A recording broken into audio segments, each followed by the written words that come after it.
সামনেই আমাদের বিবাহবার্ষিকী, আমাদের বিয়ের 7 বছর পূর্ণ হবে। তো তোমাদের দাদাভাই প্রত্যেক বছর বিবাহবার্ষিকীতে আমাকে কিছু না কিছু গিফট দিয়েই থাকে। আমি কিন্তু কোনো রকম গিফট এখনও পর্যন্ত ওকে দিইনি।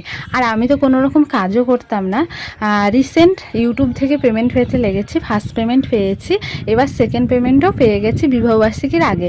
তাই ভাবলাম তোমাদের দাদাভাইকে কিছু আমি একটা দিব, আর কিছু বলতে ভালো কিছুই দেব। তো যেই পেমেন্টটা পেয়েছি তাতেও কিন্তু হবে না। আর এই ঘটে টাকাগুলো কিন্তু তোমাদের দাদাভাইয়ের কাছ থেকে কিছু কিছু পয়সা, মানে 20 টাকা 30 টাকা এরকম করে নিতাম আর এই ঘটে জমাতাম। কারণ কি তখন আমি ইনকাম করতাম না, ভেবেছিলাম এই ঘটে যা টাকা হবে সেই দিয়েই তোমাদের দাদাভাইকে গিফট দেবো। কিন্তু আমার যে ইউটিউবে টাকা পেয়ে গেছি আমি, তো ওইটা আর প্লাস এইটা দিয়ে একটা ভালো কিছু তোমাদের দাদাভাইকে দেবো। তো ওই জন্যই ব্যাংকটা ভেঙে দিলাম। ভাঙলাম বলতে খুব একটা ভাঙিনি, একটুখানি ভেঙে টাকাগুলো বার করে নিলাম। কী দিব না দেবো নেক্সট ভিডিওতে তোমাদের সঙ্গে শেয়ার করবো। টাটা।